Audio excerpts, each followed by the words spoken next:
Today we are talking about the House of Prayer and the $22 million um, alleged fraud scheme targeting vets.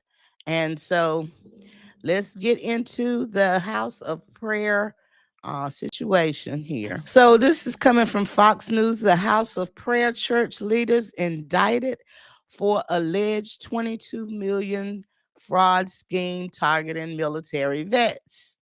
The churches operated near Georgia's Fort Gordon and Fort Stewart and Fort Hood in Texas. Federal prosecutors have indicted the founder and several leaders of the House of Prayer Christian Churches of America, accusing the Georgia based ministry of running a decades long 22 million fraud scheme that targeted U.S. military members and veterans. Okay, so since this is an indictment coming down, I want you to make sure you all get into the comment section to let me know if you want me to cover the indictment, read the indictment because we do cases and stuff like this.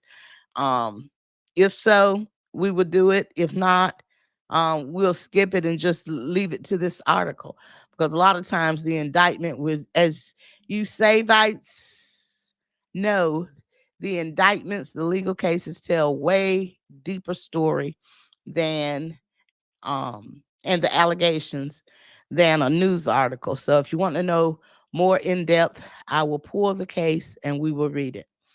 Okay, following the indictment, the FBI on Wednesday conducted a raid near Augusta, Georgia, arresting leaders after years of allegations operated like a cult and preyed on military communities nationwide. Wow. FBI Atlanta Public Affairs Specialist Jenna Stilito confirmed to Fox News Digital it carried out the raid at the home of Columbia County, Georgia, and made authorized arrests related to the church investigations. Now, I'm going to pause here. I want to say right quick, a lot of us Christian news organizations and bloggers, vloggers, as some want to call them, we have been sounding the alarm about a lot of these churches that have been doing wrongdoings. And I've noticed just the past couple of weeks that evidently we're not the only ones looking into these things. They are also the FBI looking into these. Now there are churches, like I said, they are good. There are more good churches than bad. There are more good ministries than bad. But we need to weed out the bad and you know, applaud the good because there's more good ones than bad. So because what is it? Charles E. Taylor was it the week before last, the feds got him, and we read that indictment. You can look in the comment section or check out the playlist on his indictment. So now here comes the House of Prayer indictment from the feds regarding money laundering. So I might have to pull that case for everybody, and so we can see exactly what the feds, the FBI, are saying in more detail than what we're going to get from this article. Stolito said she could not immediately release the identities of those into custody. Interesting. The charges come from after the FBI in June 2022 raided at least 3 churches associated with the House of Prayer churches in Georgia and Texas, established just miles from Fort Gordon, Fort Stewart, and Fort Hood. The indictment filed Thursday in the Southern District of Georgia charges church founders Ronnie Dennis and the church leaders Anthony Olens, 54, Joseph Fryer, 51, Dennis Nostrad, 55, Gerald Robertson, 57, David Rep, 52, Marcus Labat, 42, and Omar Garcia, 40, with a series of crimes including bank fraud, wire fraud, misuse of Department of Veteran Affairs, education benefits, and false tax returns. Oh yeah, we're gonna get this court case. Well, I'm gonna have to pull this up. Okay, so it's the Southern District of Georgia. I need to pull this case, and we need to talk about this. Dennis, whose true identity remained unknown, but who obtained U.S. citizenship in 2002, is accused of exercising strict control over members through intimidation, manipulation, and forced obedience, according to the indictment. Oh, wow. This is sounding like another Charles E. Taylor situation here. Okay. Leaders allegedly aided in the manipulation by maintaining members' personal information, controlling their finances, and orchestrating divorces and property transfers. Dating back to at least 2004, prosecutors alleged the church orchestrated straw buyer real estate purchases using church members' names to obtain mortgages under false pretenses and then transferring properties to entities under its control. Church leaders allegedly collected more than 5.2 million in rental income from 2018 to 2020, allowing mortgages to default, according to the indictment. Prosecutors also accused the leaders of defrauding the VA by falsely certifying students for GI benefits through HOPCC affiliated Bible seminaries. Oh, wow. Funds intended for veterans' education were instead diverted to church leaders and affiliate entities, according to the indictment. In addition to other crimes, court documents note Dennis allegedly aided in filing false joint tax returns in 2018, 2019, and 2020, resulting in claims of hundreds of thousands of fraudulent refunds each year. Oh, wow. Woo, I'm telling y'all. I really think I'm going to, let me turn my fan on, everybody. I really think I'm gonna pull this case. I think I'm gonna pull this case.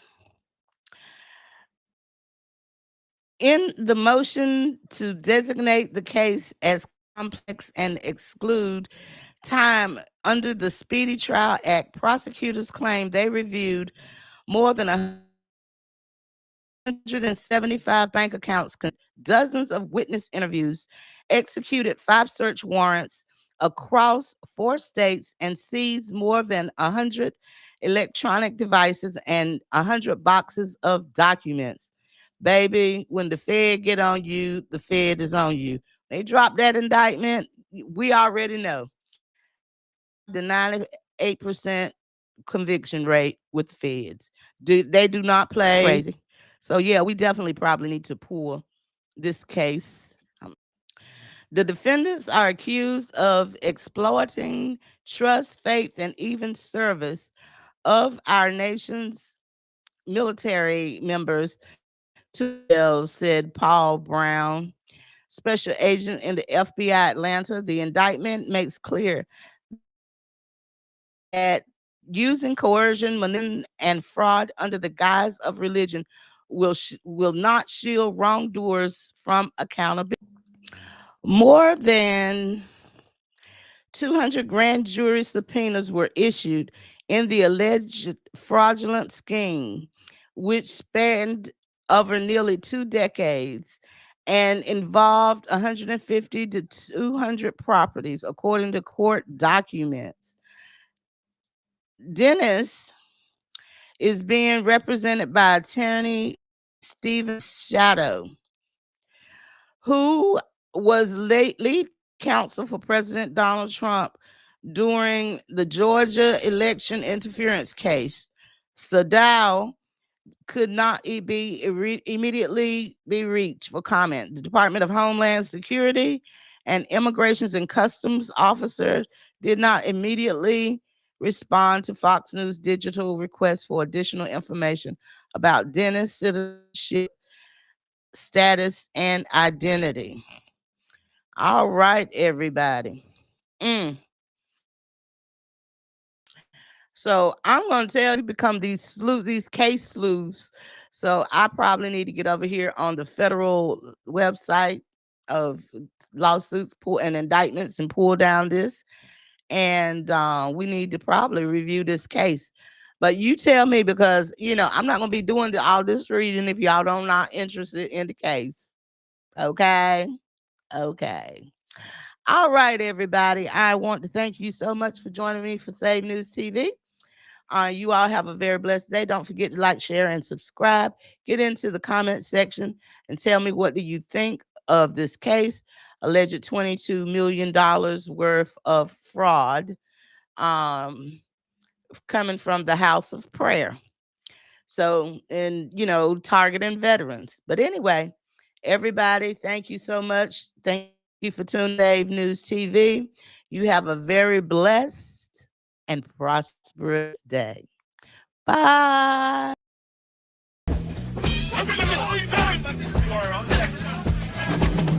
I'm writing lines to lift his name, no need for fame.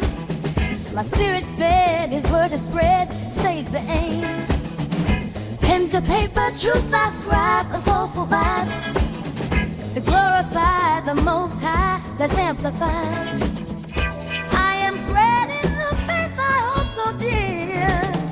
For every tear he's ever near.